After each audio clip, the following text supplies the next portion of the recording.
Monsieur le ministre de la Communication et des Médias, porte-parole du gouvernement, Madame la conseillère du chef de l'État, Mesdames et Messieurs les responsables des médias nationaux et internationaux, distingués invités, toutes respectées, Mesdames, Messieurs. Sur le front de l'élection au poste de directeur général de l'UNESCO, la République du Congo multiplie sa série d'actions protégeant les atouts de son candidat, M. Firmin Edouard Matoko. Entre tournées diplomatiques et campagnes médiatiques, eh bien, le profil de M. Firmin Edouard Matoko, qui, rappelons-le ici, a fait toute sa carrière au sein de la organisation onusienne pendant plus de 30 ans, a été présenté.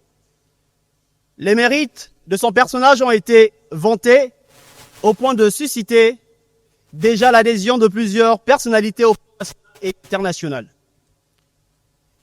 Excellences, Mesdames et Messieurs distingués invités, Monsieur le ministre de la Communication et des Médias, Madame la conseillère du chef de l'État, distingués invités, chers professionnels des médias. La conférence de presse de ce jour connaîtra les séquences suivantes. La prise de parole du ministre de la Communication et des Médias, porte-parole du gouvernement, M. Thierry Mungala, puis la séquence des questions-réponses avec débat. S'en suivra la synthèse faite par le ministre de la Communication et des Médias. Et pour la postérité, nous aurons naturellement une photo de famille.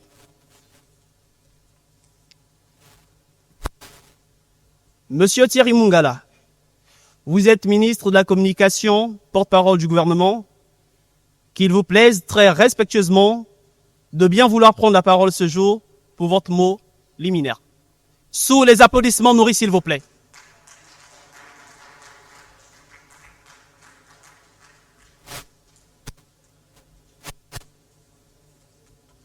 Le 6 octobre 2025, le Conseil exécutif de l'UNESCO, composé de 58 États sur les 194 pays membres de l'institution, examinera les profils des 2 candidats restés en lice, à savoir le candidat de l'Égypte, M.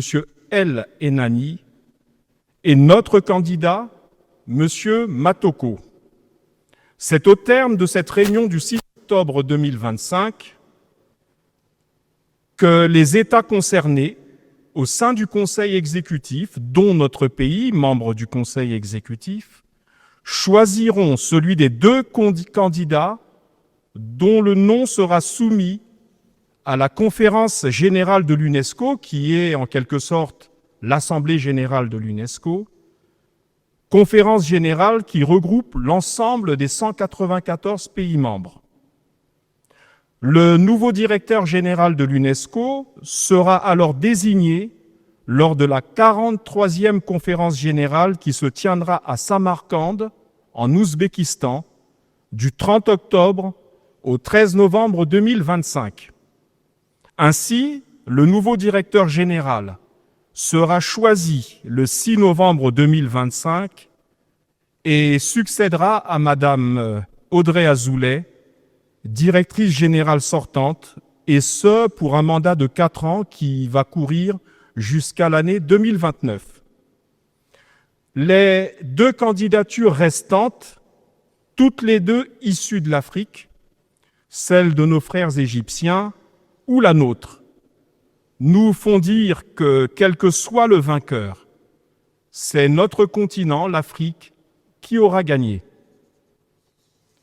Mesdames et messieurs, les sentiments d'amitié qui nous lient au peuple égyptien ne nous empêchent pas de revenir, quand même, sur une confusion probablement entretenue, et c'est de bonne guerre, par les adversaires de la candidature congolaise.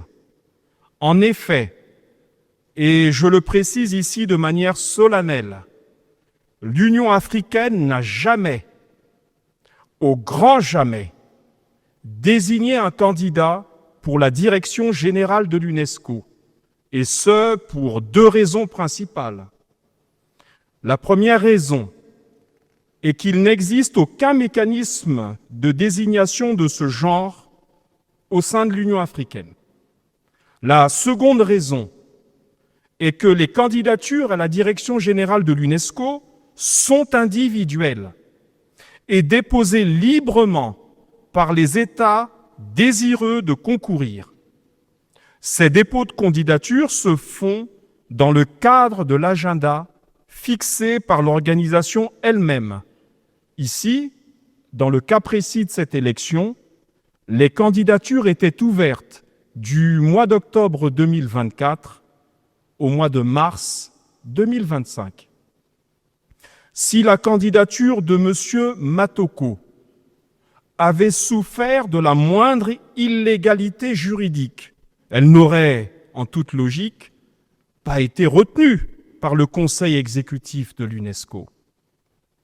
Quant au fait qu'un candidat, celui de l'Égypte en l'occurrence, ait commencé sa campagne bien avant l'ouverture de la période de dépôt des candidatures, cela ne lui donne pas plus de légitimité que notre candidat, entré, lui, dans la course en respectant strictement les délais prescrits. Mesdames et messieurs, il s'agit ici d'un processus exigeant qui requiert à la fois la compétence, l'expérience et la vision d'un candidat capable de porter haut les valeurs universelles de l'UNESCO, la paix, l'éducation, la culture, la science et la coopération internationale. C'est précisément dans cet esprit que la République du Congo présente et soutient la candidature de M. Firmin Edouard Matoko, haut fonctionnaire international de grande expérience, qui a consacré l'essentiel de sa carrière et de ses compétences à l'UNESCO, dont il est un cadre de haut niveau depuis 35 ans, ayant dernièrement occupé le poste de sous-directeur de l'UNESCO, chargé de la priorité Afrique et des relations extérieures. Mesdames et messieurs, il faut relever que pour le compte de l'UNESCO ou d'organisations affiliées à celle-ci, notre compatriote Matoko a occupé diverses fonctions à travers l'Afrique et le monde, de Dakar au Sénégal, à Bamako au Mali, avec juridiction sur le Burkina Faso et le Niger, mais également en Amérique latine, à Quito en Équateur, comme représentante de l'UNESCO, avec juridiction pour la Colombie, la Bolivie et le Venezuela, et puis de retour en Afrique quelques années plus tard, à Addis Abeba en Éthiopie, au bureau de liaison avec l'Union africaine et la Commission économique des Nations unies pour l'Afrique, CEA, tout en étant, M. Matoko, représentant de l'UNESCO auprès de l'Éthiopie. Revenu au siège de l'UNESCO à Paris, il est ensuite nommé directeur du département Afrique en 2014.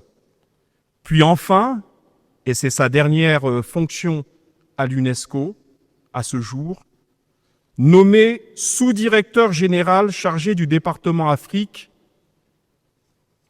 Ainsi, mesdames et messieurs, vous admettrez avec nous que Firmin Edouard Matoko est un fin connaisseur du fonctionnement de l'UNESCO, une maison où il a fait toute sa carrière.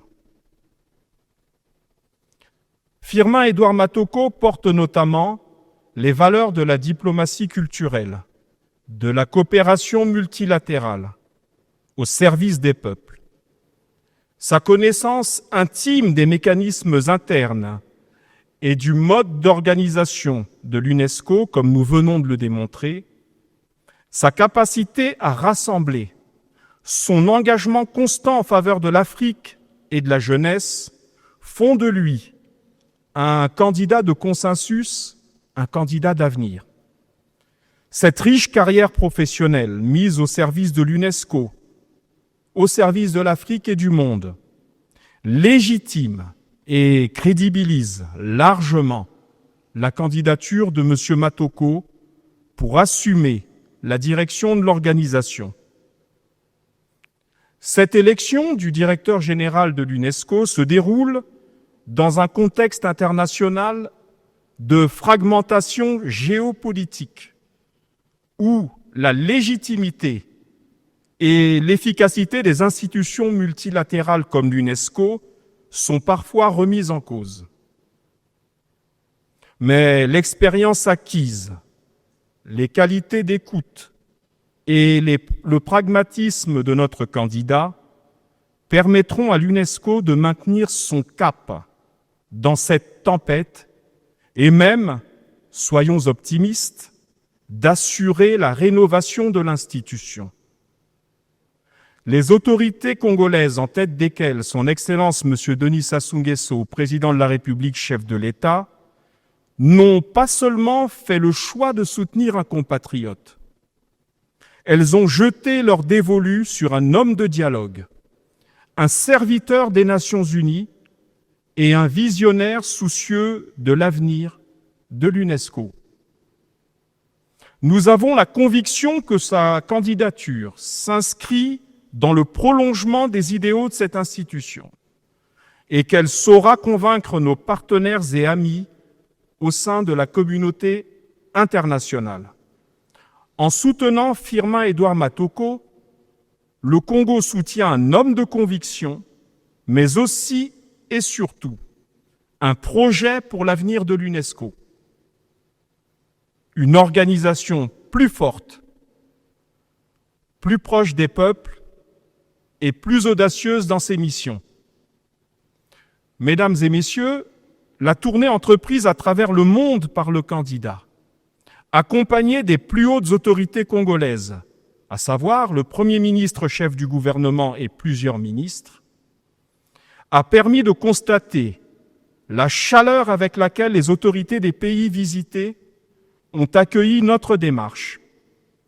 À cet égard, la qualité de l'accueil des dirigeants des pays membres, du groupe africain en particulier, au sein du Conseil exécutif de l'UNESCO, d'Abidjan à Pretoria, en passant par Lagos, Djibouti ou Libreville, etc., nous permet d'avoir le plus grand optimisme quant à leur futur vote du 6 octobre prochain. Mesdames et messieurs les journalistes, femmes et hommes de presse, notamment nos compatriotes congolais, le gouvernement vous invite donc à votre tour à accompagner dans vos médias respectifs cette candidature. Nous vous appelons à relayer sa qualité, parce qu'il s'agit d'un cadre de haut niveau qui connaît la maison UNESCO, sa qualité et sa volonté. Nous vous incitons à porter l'importance, avec notre candidat, du message d'un monde qui croit encore à la force du multilatéralisme et à l'importance de la culture et de l'éducation au service de la paix. Je vous remercie de votre aimable attention.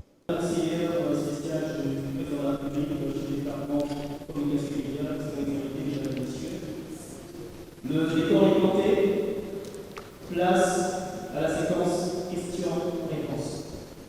Et le ministre souhaite que ça se passe de manière interactive, c'est-à-dire vous posez des questions et puis vous répondez, de manière à ce que vous n'ayez pas de relance de questions. Et les gens... Alors, pour ceux qui voudraient prendre la parole, la rangée de gauche. Merci, Monsieur le ministre. Je suis Ernest Blanchard-Dimi et je pose ma question pour le compte du groupe de presse en ligne, Brazanet. Ma question est celle de savoir que généralement quand on va à une élection, il y a des sondages d'opinion qui permettent de jauger la cote de popularité ou la possibilité de victoire de votre candidat. La possibilité de, j'entends mal. De la victoire, pour la victoire de votre candidat. Est-ce que dans ce cas, il y a eu des sondages et avec quelle cote de popularité par M. Firmin Edouard Matoko. Je vous remercie. Merci, Monsieur Dimi. Bon, je crois qu'il ne faut pas, je comprends votre question, vous êtes un féru de politique, mais là, nous ne sommes pas dans une élection politique. Nous sommes dans un cadre diplomatique pour lequel, d'ailleurs, le corps électoral est relativement limité, 58 États, c'est-à-dire les membres du Conseil exécutif. Faire un sondage, je ne sais pas sur quelle base, même un institut scientifique pourrait en faire un dans ces conditions. Le sondage, c'est deux choses.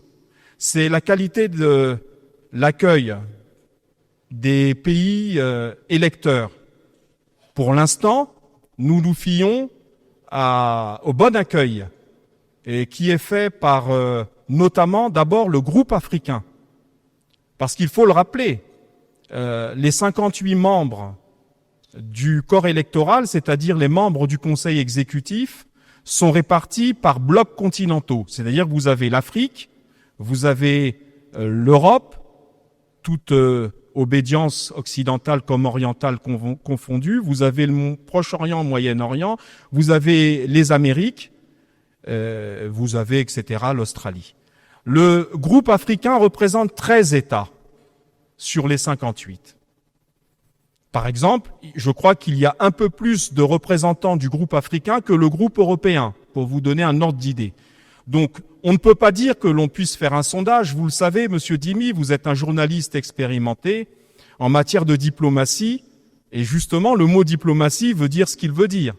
C'est on vous fait de toute façon bon accueil. Maintenant, après, c'est dans le cadre du déroulement de la campagne que vous pouvez au fur et à mesure commencer à faire des pointages, commencer à déterminer quels sont les pays qui soit vous ont accordé par la bouche, comme on dit au pays, leur soutien, et ceux qui réellement peuvent être considérés comme des soutiens. Nous travaillons, le gouvernement, le candidat, nous travaillons pour nous assurer que les électeurs nécessaires à la victoire, c'est-à-dire les États nécessaires à la victoire, puissent effectivement voter le jour 10, c'est-à-dire le 6 octobre. En ajoutant, Monsieur Dimi, un point, le vote se fait par bulletin secret. Hein, il n'est pas public. Mais nous sommes confiants. Merci, je suis Gigi Pambou. Je prends la parole au nom du ministre. Dans votre mot, vous avez dit ceci. Le candidat n'était pas légitime. Sa candidature ne serait pas retenue par le Conseil. Monsieur Thierry Lézin-Mongala, ma question est celle de savoir, est-ce que vraiment vous ne savez pas que, vous ne vous rendez pas compte que le match a déjà été presque joué lorsque la France, qui abrite le siège même de l'UNESCO, a déjà choisi son candidat, l'Égyptien? C'est mon unique question. Merci beaucoup. Bon, merci Madame pour la question. Je voudrais vous rappeler un certain nombre de choses. La première, c'est que la France, qui est un pays ami, pays partenaire de longue date de notre pays, représente une voix, comme le Congo, comme chacun des autres 58 membres du Conseil. La France n'a pas 10 voix dont elle disposerait pour dire « moi, la France, je représente 10 votes ». Elle représente, comme le Congo, comme l'Égypte, comme tous les États dont nous parlons, y compris le groupe africain, c'est chaque État qui vote. Si vous considérez, vous, qu'il suffit qu'un État, fût-il l'État qui abrite le siège de l'UNESCO, se prononce pour que le match soit plié, eh bien, à ce moment-là, nous devrions considérer qu'à chaque fois que ce pays, ce grand pays, dit quelque chose, nous devrions, nous, le Congo, qui représente le même poids électoral dans le Conseil exécutif que la France, que le Congo doive se plier. Je considère que votre propos est pour le moins pessimiste. Maintenant, vous vous appuyez très certainement sur une note verbale qui a fuité. La France a le droit d'avoir une position. La France a le droit de voter pour un candidat de son choix. La France a le droit de ne pas choisir le candidat du Congo. Mais la France, c'est une voix. Et il reste 56 voix. Puisque nous avons la nôtre, nous voterons pour nous-mêmes, et donc il reste 56 États à convaincre. Pour nous, le match est un match ouvert. Le match est un match ouvert. Autre question. Merci beaucoup, monsieur le ministre, pour la parole. Je suis Christopher Ochokoum de Télé 50, basé à Kinshasa. Bienvenue.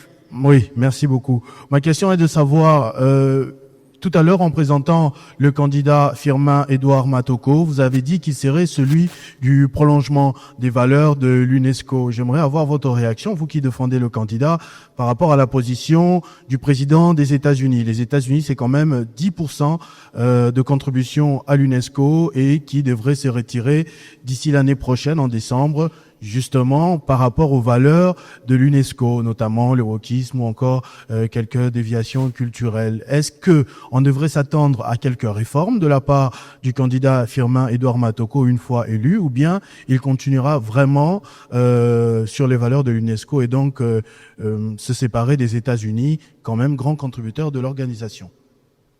Mais merci. Je crois que vous touchez du doigt le fond du problème et des enjeux qui sont devant nous. Les États-Unis d'Amérique ont annoncé leur retrait qui prendra effet dans quelques mois. C'est-à-dire que techniquement, juridiquement, ils peuvent encore éventuellement participer au présent scrutin. Mais, vous l'avez souligné également, il s'agit du plus grand contributeur de l'UNESCO.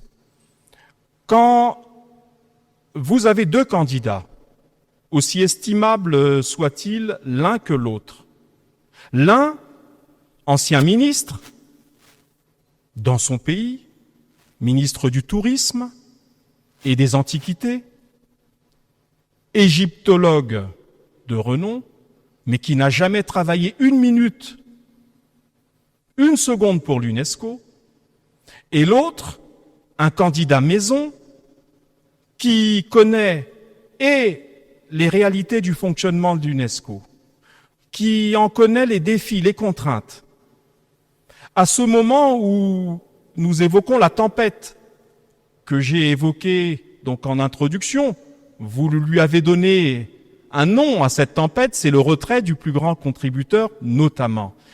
Nous pensons que notre candidat dispose de l'expérience et de la maison, de l'expertise et des capacités de négociation qui vont permettre de maintenir à flot l'UNESCO dans ce moment de tempête. Et à chaque fois qu'une institution des Nations Unies, du système des Nations Unies, a été confrontée à ce type de défi, il a toujours été plus facile, plus positif de recourir à des cadres qui connaissent déjà la maison. Donc, ce défi, cette situation, nous paraissent justifier encore plus le recours à un candidat qui connaît l'institution et qui saura à la fois maintenir à flot ce qui fonctionne correctement et apporter les réformes qui sont attendues par les États membres pour que l'UNESCO, à l'horizon de 2029, puisse faire face aux turbulences qui pourraient être celles de la confirmation, par exemple, du retrait de cet important contributeur que sont les États-Unis d'Amérique. Cette situation conforte notre candidat et conforte notre idée qu'il est l'homme de la situation. Merci, Monsieur le ministre.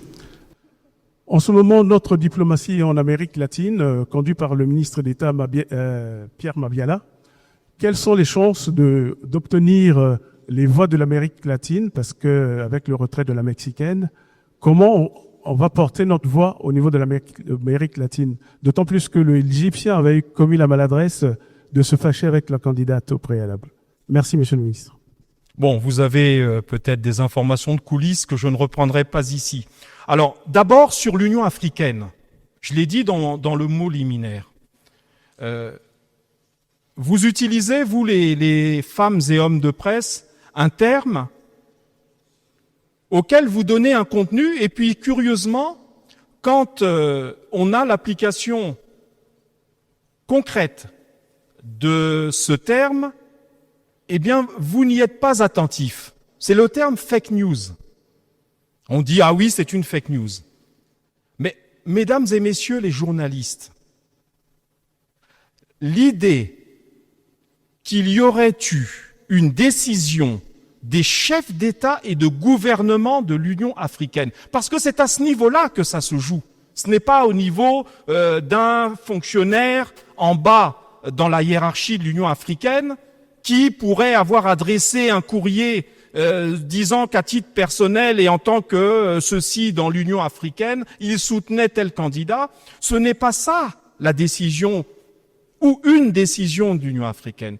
Une décision de l'Union africaine est le fruit des actes qui ont été adoptés par les chefs d'État et de gouvernement en session des chefs d'État et de gouvernement. Vous êtes journaliste, nous sommes là, il existe les réseaux sociaux, aujourd'hui rien ne se perd.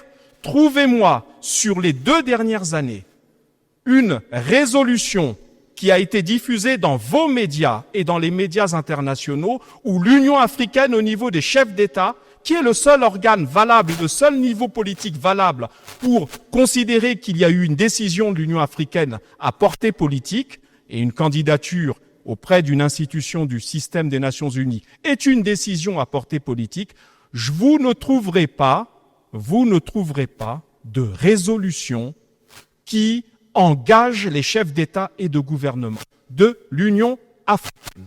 Il s'agit d'une fake news. Il s'agit d'une fake news. Simplement, un candidat, parce qu'il est parti beaucoup plus tôt, 2 ans avant. 2 ans avant. Un candidat a battu l'estrade, a rencontré quelques hauts fonctionnaires et a pu considérer, parce qu'il voyait le terme du délai pour le dépôt des candidatures arriver, il se disait, il n'y aura pas d'autres candidats que moi. C'est un peu comme si, toutes choses étant égales par ailleurs, nous avons dans quelques mois une élection présidentielle attendue dans notre pays, courant mars 2026. C'est comme si aujourd'hui, quelqu'un, ici, un homme politique, annonçait qu'il est candidat, et que parce qu'il l'a annoncé hors délai, hors période de dépôt des candidatures, il aurait reçu une onction de je ne sais qui pour en faire le candidat favori d'une élection. Non, il n'y a pas de résolution des chefs d'État et de gouvernement de l'Union africaine. Et je mets au défi qui que ce soit de nous en apporter la preuve contraire. Vous n'aurez pas, devant des chefs d'État assis à Addis Abeba, ou ailleurs, si le sommet des chefs d'État avait lieu ailleurs, on parle d'Accra ou d'ailleurs, des chefs d'État assis et devant lesquels un des représentants de l'Union africaine lirait le communiqué final devant ces chefs d'État annonçant que l'Union africaine présentait le candidat de l'Égypte. Il n'existe aucune résolution dans ce sens-là.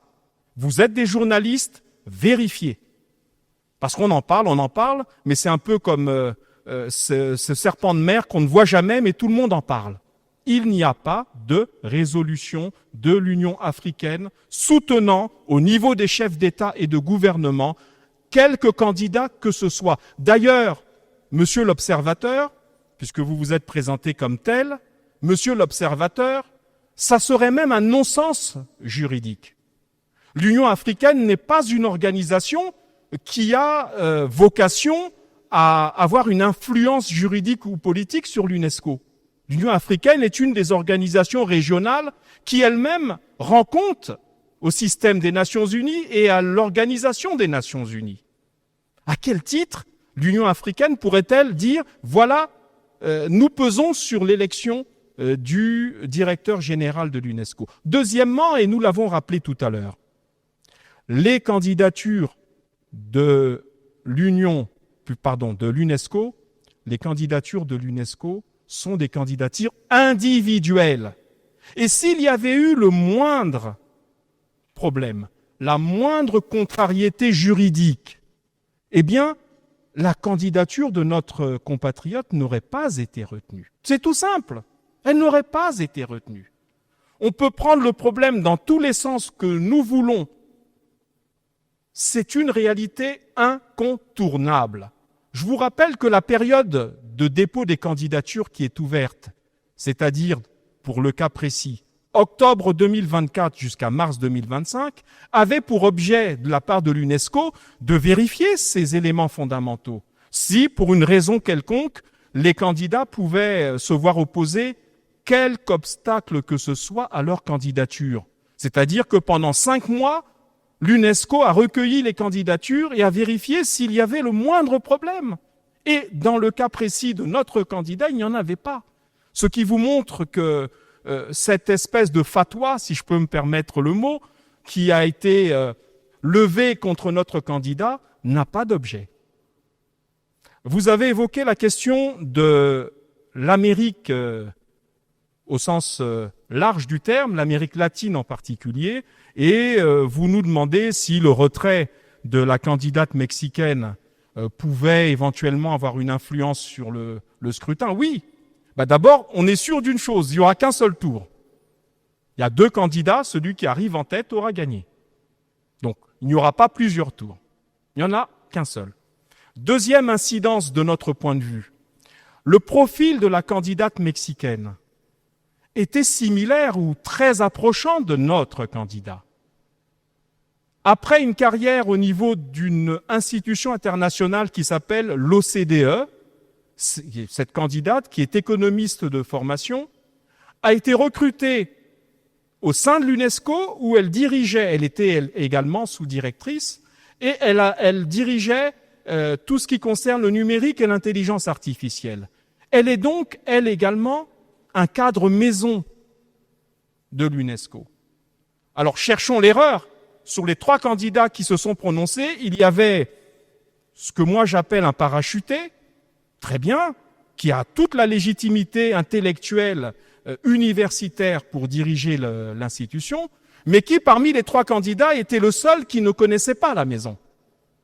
Donc le retrait de la candidate mexicaine nous paraît, et maintenant c'est à charge pour nous de continuer notre campagne, et c'est à charge pour les pays qui s'apprêtaient à voter pour elle, de comprendre que le candidat le plus proche de leurs préoccupations par rapport au profil, eh bien c'est le nôtre. Voilà ce que je peux vous dire à ce stade, et nous escomptons que les pays qui comptaient voter pour Madame la candidate mexicaine, je crois qu'elle s'appelle Ramos, me semble-t-il, qui comptaient voter pour Madame Ramos, eh bien se reportent naturellement sur le candidat le plus proche de celle-ci. Bonjour Monsieur le ministre, je suis Clavis Kiba, je parle pour le compte du média en ligne Journal Event. Cette conférence de presse traduit le soutien du gouvernement congolais au candidat Firmin Edouard Matoko. C'est très bien, mais j'ai envie de dire que ce soutien du gouvernement congolais ne suffit pas parce que il faudrait qu'il y ait d'autres pays qui accompagnent le candidat. Comparativement au candidat égyptien, il est soutenu par la Ligue arabe, par certains pays européens, par l'Union africaine, on cite beaucoup de pays. Par rapport à la campagne diplomatique que le Premier ministre a menée, quel est le retour ? C'est terrible, hein. Vous continuez à citer l'Union africaine et je viens de passer... C'est ce qu'on lit dans la presse, Monsieur le ministre. Ah, mais vous lisez dans la presse, eh bien, vous lisez une fake news. C'est ce que je vous dis. Vous savez, c'est pas parce que, comme disait Goebbels, qu'on répète tout le temps un mensonge qu'il devient une vérité. Voilà. Donc, ma question, c'est de savoir, au niveau de la sous-région, ou encore nos voisins, ou encore de la CEMAC, est-ce qu'il y a des pays qui sont prononcés en faveur de notre candidat? Première question. Deuxième question, c'est de savoir quel est le retour que vous avez de la campagne diplomatique qu'a menée le Premier ministre avec le candidat pour le présenter à deux chefs d'État africains. Merci. Bon.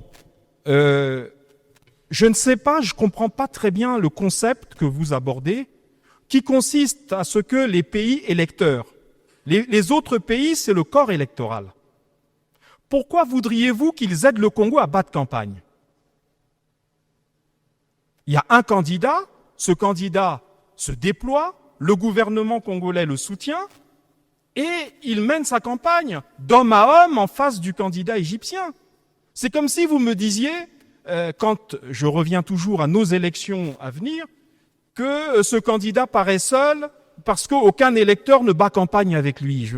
Ben non, les électeurs ne battent pas campagne avec le candidat. Les électeurs observent, les électeurs entendent les arguments, et le jour du vote, ils se prononcent. Quand vous dites que certains pays soutiennent le candidat égyptien, je pense que certains autres soutiennent le candidat du Congo. Mais, je vous le répète, ce qui est important, c'est que le jour du vote, qui est à bulletin secret, nous puissions savoir qui est qui et qui fait quoi. Pour l'instant, vous évoquez la Ligue arabe. Très bien. Je note d'ailleurs au passage que le candidat égyptien, quand il a annoncé il y a plus de 2 ans qu'il était candidat, s'est prononcé comme émanant, lui, candidat égyptien du groupe arabe, du groupe de la Ligue arabe. C'est en cours de route que certainement son directeur de campagne a dû lui dire « Mais attention, le groupe arabe, c'est tant de voix dans les 58.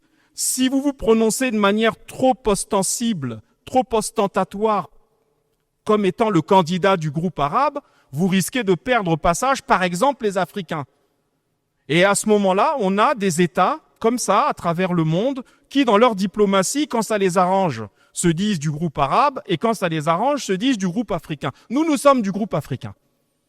C'est vrai. Mais la campagne s'étend à tous les groupes, parce que pour gagner, il faut avoir... Bon, là, il n'y en a plus que 2. Quand il y en avait 3, il fallait avoir au moins 29 ou 30 voix. Donc, je ne sais pas quoi d'autre vous dire, si ce n'est que c'est le jour du vote que l'on compte les résultats. Entre-temps, vous pouvez avoir des gens qui vont vous dire « on vote pour vous » et qui, le jour du vote, font le contraire, et d'autres qui ne disent rien, mais au cours de la campagne sont convaincus par vos arguments. Donc, laissons les choses se faire. Comme disait un célèbre pape, n'ayez pas peur. Janice Ngele, rédactrice en chef à Radio Congo. Bonjour et merci à Monsieur le ministre d'avoir mis à la disposition des médias toutes ces informations relatives à la campagne du candidat affirmé Edouard Matoko. Monsieur le ministre, en vous écoutant, vous avez sollicité la contribution des médias dans l'accompagnement de la campagne du candidat congolais. Le candidat pratiquement soutenu par certains pays. Et aujourd'hui, Monsieur le ministre, vous avez animé une conférence de presse pour présenter une fois de plus le candidat congolais. C'est l'actualité, la conférence de presse. Et ces informations vont faire la une de pratiquement tous les médias. Et peut-être 2-3 jours et ça va s'arrêter, Monsieur le ministre. J'ai une proposition, une suggestion, je n'ai pas de question. Je vous en prie. Pour pérenniser cette campagne jusqu'à la date de l'élection, le 6 novembre, je fais une proposition, une suggestion. Fabriquer et diffuser des spots et des gazettes qui vont passer, qui seront radio-télévisées, qui vont passer. Ce sera une façon pour les médias de contribuer, d'accompagner le gouvernement congolais dans cette campagne, Monsieur le ministre. Voilà ma proposition. Merci, Monsieur le ministre. C'est une contribution. Merci beaucoup. Merci. Merci. Une autre question ?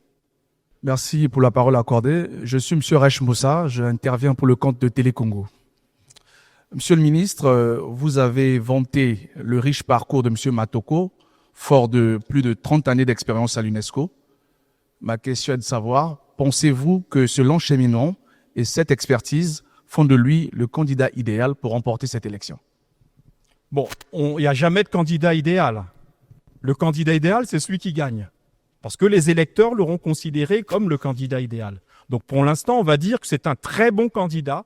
Nous pensons qu'il dispose des qualités et de l'expertise nécessaires. Mais vous me permettrez, sans violer la sacro-sainte règle de la diplomatie, quand même évoquer 2 ou 3 sujets dont vous comprendrez le sens quand je vais m'exprimer. Vous voyez ces grandes organisations internationales. On peut citer l'Organisation internationale de la francophonie, on peut citer l'UNESCO, on peut en citer d'autres au niveau du système des Nations Unies. Vous avez souvent 2 profils de candidats ou d'élus, 2.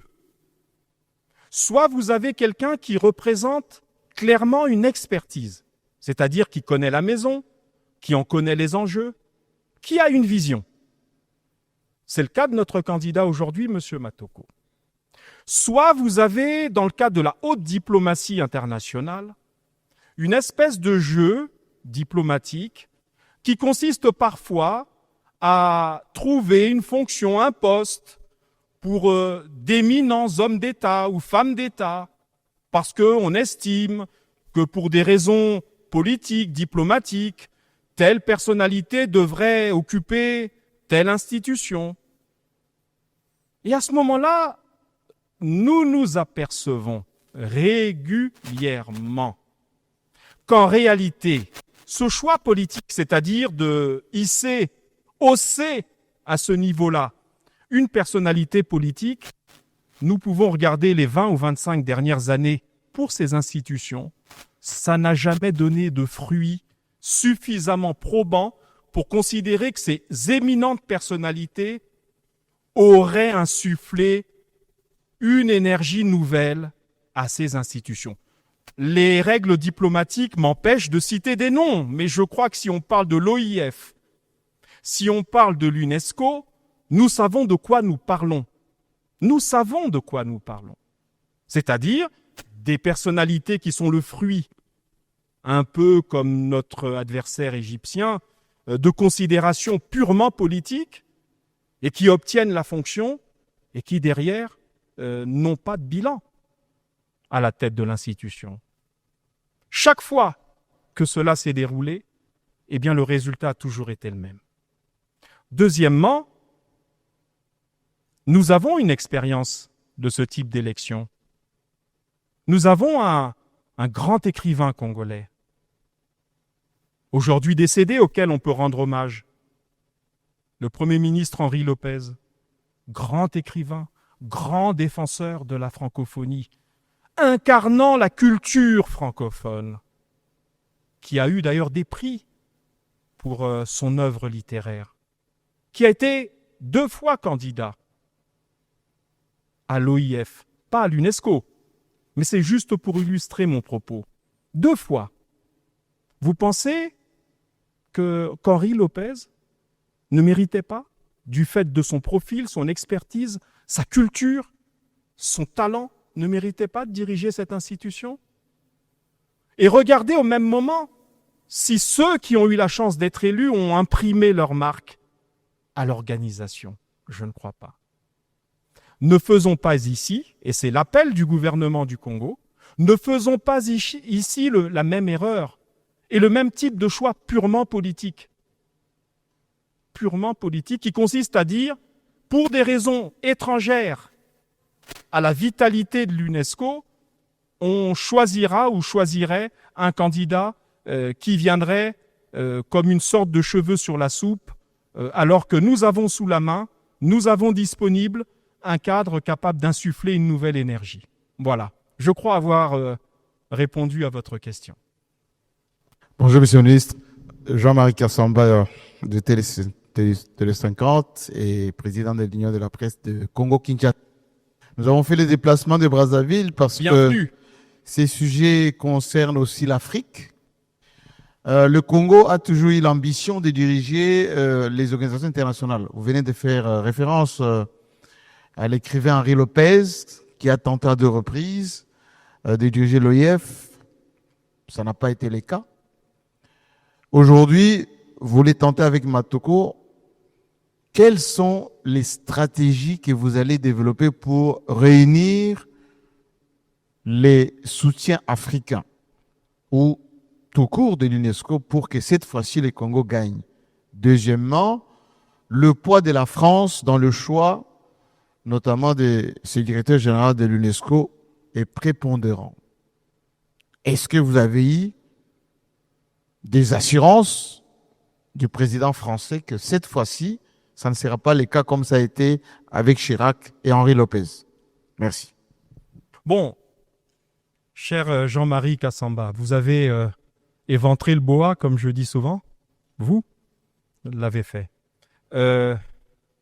Récemment, Monsieur le Premier ministre, chef du gouvernement, au cours d'une interview sur Radio France Internationale, a évoqué cette question, c'est-à-dire, disons, la position diplomatique de la France concernant cette élection. Et les autres, passées, celle où notre très bon candidat aurait obtenu la consécration en étant Henri Lopez, paix à son âme, élu à la tête de l'Organisation internationale de la francophonie. Cela ne s'est pas fait. Dans les deux cas concernant Henri Lopez, malheureusement, il faut le noter, c'est un constat, c'est souvent les autorités françaises qui ont pesé justement dans l'autre sens. Ici, c'est la troisième fois, et c'est ce que le Premier ministre a relevé dans son interview. Il a même parlé de blessures mémorielles. On a non seulement un candidat qui est excellent, mais on a vu fuiter une note verbale, vous le savez, où semble-t-il, parce qu'à l'époque on pensait que les trois candidats, y compris la mexicaine, allaient cheminer ensemble.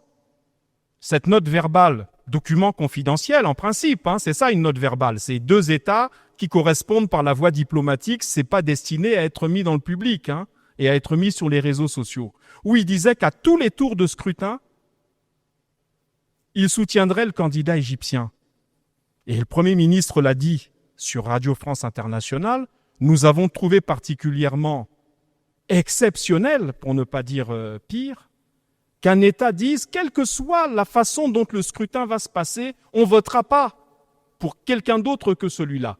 Donc on suppose que s'il y avait eu plus de candidats, et si le candidat égyptien avait été éliminé, il n'aurait plus voté alors ce pays-là, la France. Puisqu'il dit, on votera pour vous, quelle que soit la situation. Donc, le Premier ministre a relevé cette blessure mémorielle en rappelant quand même que le Congo est un pays ami, même si la France est libre de ses engagements diplomatiques. Bien entendu, on ne revient pas là-dessus. Simplement, cette blessure mémorielle, c'est de dire qu'à chaque fois que nous avons eu besoin de ce pays, pour Henri Lopez et aujourd'hui pour Firmin-Édouard Matoko, nous n'avons pas obtenu l'appui nécessaire. Le peuple congolais, les autorités congolaises du moment, comme celles qui viendront dans quelques années, sauront se souvenir qu'au moment où nous avions besoin de cet appui chaleureux, relevant de nos liens historiques, parce que nous pensons que nos liens historiques avec la France sont autrement peut-être plus solides et plus lointains que la France et l'Égypte. C'est un constat, c'est juste un constat. Eh bien, tous ces éléments mis bout à bout font que ça ne peut que laisser des traces. Parce que, comme dit l'adage, chacun étant le carrefour de l'autre, nous aujourd'hui, nous demandons un appui des États concernés. Demain, pourquoi pas, la France pourrait demander pour une situation diplomatique vitale le vote du Congo. Et à ce moment-là, nous l'examinerions probablement en tenant compte de ces blessures mémorielles aussi. Je marche sur des œufs, mais j'essaie de vous faire comprendre les propos du Premier ministre chef du gouvernement qui consistaient à considérer qu'un État, la France, est libre de ses engagements diplomatiques. Simplement, nous faisons le constat que les 3 fois où nous avons eu besoin de ce pays pour ces postes en rapport avec la culture, OIF, UNESCO, nous n'avons pas obtenu le dit soutien. C'est un constat. Voilà. Mais ça n'empêche pas, et je le rappelle, que la France est une voix sur les 58, comme le Congo, comme l'Égypte. Donc le match, il se joue sur le terrain. Allons-y. Si on commence un match en se disant « Ouh là là, il y a une des équipes qui doit voter ou quelqu'un qui doit voter dans le jury qui dit qu'il n'est pas avec nous, c'est pas la peine de faire le match. » Ça serait du défaitisme. Nous allons nous battre. Il y a 58 États à convaincre. Et nous tentons de convaincre la majorité de ces États-là. Après, comme dit le président de la République, forcément, il y aura un vainqueur et un vaincu. Que ce soit l'Égypte qui gagne ou le Congo, et là je répète les propos du président, je me permets de le faire, la fête se déroulera à la maison, c'est-à-dire en Afrique. Je suis Rossetti Mungala, j'interviens pour le compte du média en ligne Panoramique Actu. Monsieur le ministre, l'UNESCO a besoin tout simplement d'un haut cadre, directeur général, qui apporterait des réformes sur le monde. Est-ce que vous confirmez ici que les raisons qui motivent le soutien du gouvernement à ce candidat ne sont basées que sur 2 critères, à savoir celui de la nationalité, du fait qu'il soit congolais, ou tout simplement parce qu'il est un cadre maison? La seconde question, monsieur le ministre, vous avez longuement échangé avec le candidat Matoko. Quelle est sa vision pour l'Afrique? Voilà, merci beaucoup. Bon, prenons le problème dans l'autre sens. Imaginons un Congolais qui soit totalement incompétent et un cadre très bas dans la hiérarchie de l'UNESCO et qui n'aurait eu aucune espèce de chance de gagner quoi que ce soit. Il n'aurait probablement pas obtenu le soutien du gouvernement ni du président de la République. Nous avons la chance d'avoir un compatriote de haut niveau qui a fait toute sa carrière dans la maison et qui a de réelles chances de gagner. Voilà la motivation qui a conduit les plus hautes autorités de notre pays à soutenir sa candidature. Au passage, puisque j'ai demandé, le gouvernement, par ma voix, a demandé à la presse nationale de faire preuve à la fois d'esprit patriotique, de faire preuve d'énergie pour la défense de cette candidature. Au passage, je vous rappelle quand même, parce que ne prenons pas les choses à la légère, comme s'il s'agissait d'une institution quelconque. On parle d'une institution du système des Nations Unies. C'est-à-dire que le directeur général de l'UNESCO, ou directrice générale comme actuellement, parle, comme on dit, à tu et à toi avec le secrétaire général des Nations Unies. C'est à ce niveau-là que se situe la fonction. C'est un poste éminent au niveau diplomatique et international dans le système des Nations Unies. Le directeur général de l'UNESCO est parfois accueilli au niveau où on n'accueillerait pas des ministres. Il est au-dessus. Il est en dessous des chefs d'État, mais au-dessus des ministres. Ce n'est pas n'importe quelle fonction. Citez-moi un Congolais de Brazzaville, comme on dit, qui depuis 65 ans que nous sommes indépendants, a été élu à une fonction de ce niveau-là. Il n'y en a pas. Si notre compatriote remporte le scrutin, il sera le cadre, le haut fonctionnaire, l'agent international congolais le plus haut placé dans le système des Nations Unies depuis l'indépendance de notre pays. Vous pensez, en tout cas nous, le gouvernement, nous sommes convaincus, que cette opportunité ne doit pas être négligée. Et la bataille que nous menons, c'est pour avoir cette chance, pourquoi pas, d'avoir un compatriote au fait, en haut, au sommet du système des Nations Unies, qui tutoierait, comme on dit, le secrétaire général des Nations Unies. Alors, quand une telle opportunité se présente, nous pensons, quelle que soit la difficulté de la bataille, quelles que soient nos difficultés matérielles, parce que cette question a été évoquée une fois, nous pensons que c'est quand même, ça vaut le coup d'essayer. Si je peux employer un terme, on va dire, courant, ça vaut le coup d'essayer. Parce que si ça marche, je pense que nous tous, nous nous féliciterons d'avoir porté un de nos compatriotes à ce niveau international et diplomatique. Maintenant, vous parlez de la vision du candidat, il l'avait exprimé lui-même, mais je peux en reprendre quelques grands traits. D'abord, le multilatéralisme. Qu'entend-on par le multilatéralisme? C'est de dire que les organisations internationales doivent s'appuyer sur une coopération de tous les instants avec tous les États membres, avec tous les groupements régionaux et continentaux, sans discrimination aucune et sans a priori ni diplomatique ni politique. Aujourd'hui, sans que nous rentrions dans les détails, nous pouvons constater qu'il y a un danger que les rapports de force qui sous-tendent la vie diplomatique soient plutôt fondés sur des sentiments de puissance plutôt que sur ceux de la coopération. Voilà pourquoi un tel poste, une telle fonction nous paraît un instrument du multilatéralisme agissant. Deuxièmement, sa connaissance de la maison sur des points qui nous concernent, y compris nous les Congolais. Parce que l'UNESCO, on n'a pas décliné l'acronyme, mais c'est quand même l'éducation, la science, la technologie et incidemment la communication aussi. Je crois que nous avons une jeunesse qui demande de l'éducation, de la formation. Nous avons une jeunesse qui demande l'appropriation de la technologie. Eh bien, notre candidat propose de revitaliser ces différents volets de l'action de l'UNESCO Troisièmement, ne nous cachons pas derrière notre petit doigt, ça sera aussi une victoire de l'Afrique. Quel est le dernier directeur général de l'UNESCO? C'est monsieur Amadou Matarmbo, je crois qu'il s'appelait comme ça. Hein? Mbo, non? Amadou Matarmbo. Sénégal.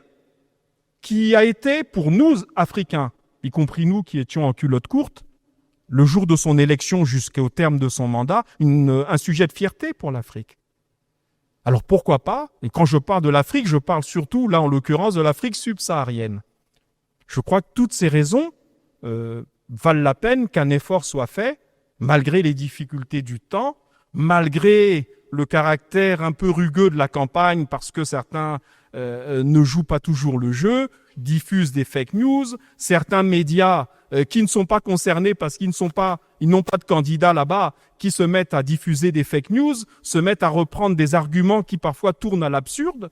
Tout cela étant dit, notre candidat, malgré cette tempête, malgré cette bourrasque, malgré ce vent, tient debout et à ses côtés le gouvernement pour que nous puissions gagner. Maintenant, si nous perdons, je l'ai dit tout à l'heure, on sera fair-play. Mais nous espérons, s'il y avait défaite, que cette défaite soit faite au bout d'un beau combat, qui soit un combat loyal et pas un combat fondé sur le mensonge, mensonges parmi lesquels la fameuse fumeuse même, je dis même fumeuse, mystérieuse, voire plus résolution des chefs d'État de l'Union africaine qui auraient approuvé la candidature égyptienne.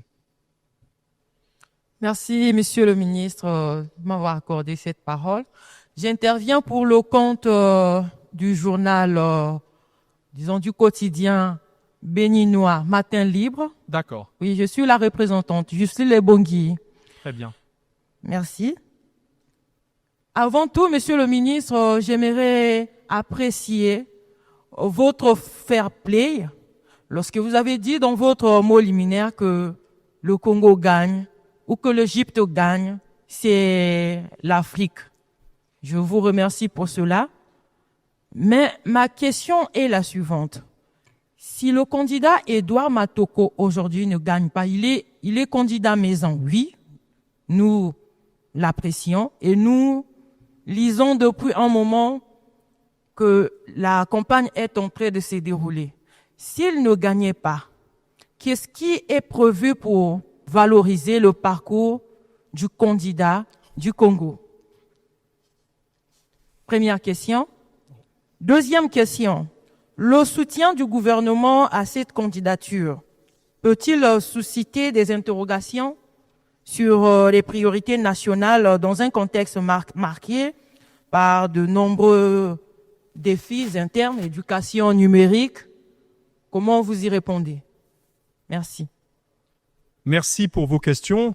Bon, la première question, vous me permettrez simplement de vous dire ceci.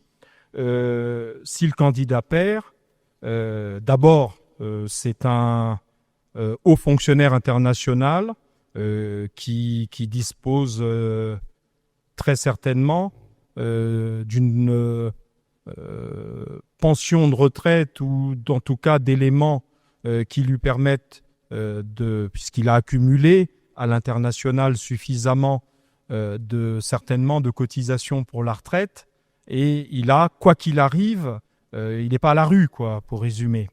2, vous me demandez quelle compensation ou quel type de poste. Nous laissons, en cas de défaite, cette question à la discrétion des plus hautes autorités du pays. Vous comprendrez bien que je ne peux pas répondre à une telle question. 3, je peux quand même vous préciser que M. Matoko, je crois, a quand même déjà un statut d'ambassadeur itinérant, je crois, ou en tout cas qui lui permettent aujourd'hui d'avoir une situation diplomatique. C'est un candidat qui, même battu, restera valeureux et qui rencontrera très probablement la reconnaissance des plus hautes autorités de l'État. Sur votre seconde question, vous savez, madame, c'est une question qu'on retrouve un peu partout dans le monde. Parce que le monde est un monde en crise. La crise est multiforme. Elle est différente d'un pays à l'autre. Mais au fond, c'est la même crise. C'est une crise sociale, financière, économique. Aux yeux des opinions publiques concernées, que ce soit en France, que ce soit au Congo, que ce soit en Égypte, j'imagine, ce n'est jamais le moment de prendre des initiatives diplomatiques de ce genre. C'est jamais le moment. Ça crée toujours des polémiques. Vous lisez la presse, vous êtes journaliste, vous lisez cela. C'est jamais le moment. Les gouvernements se heurtent à travers le monde au même problème. C'est-à-dire que les opinions voudraient qu'on ne fasse rien, quelque part, parce qu'il y a ces difficultés. Non, on essaye, madame, de tenir compte à la fois de la gestion de nos difficultés. Nous les gérons tous les jours. Nous qui sommes au front de ces difficultés en tant que membres du gouvernement, nous savons quelles sont les difficultés auxquelles nous faisons face au quotidien. Vous essayez de faire face, que ce soit la solde des fonctionnaires, qui, je crois, cas 1, cas est régulière, que ce soit les autres charges à caractère ou vocation sociale, nous faisons face. Je vais vous révéler un mot d'ordre que le président de la République et le Premier ministre ont répercuté aux différents animateurs de la campagne de M. Matoko, c'est-à-dire les membres du gouvernement, c'est de faire preuve de sobriété. Et nous faisons preuve de sobriété. Maintenant, on ne va pas se couvrir de cendres et attendre que la situation économique s'arrange pour faire face à des opportunités comme celles qui se présentent à nous avec l'UNESCO. Voilà, c'est l'État. La gestion de l'État, madame, c'est un peu comme vous quand vous gérez votre ménage. Vous avez une certaine somme, 100 francs, vous savez que là-dedans, vous devez payer les charges courantes, ce qui est essentiel, manger, se loger, se déplacer. Et puis à côté, de temps en temps, vous vous dites, je mets un peu de côté pour ma petite séance de cinéma ou ma petite sortie au restaurant. Ben, un État fonctionne de la même manière, c'est-à-dire qu'il gère ses charges et quand il le peut, il fait face à un certain nombre de charges qui doivent ne pas être trop lourdes parce que justement, elles nous mettraient en difficulté. La sobriété, je le répète, c'est la sobriété. Et quand j'ai dit cela, j'ai tout dit. On bat campagne, mais à bas bruit et surtout de manière sobre. Nous disons merci au ministre pour ces mots et applaudissements pour lui, s'il vous plaît.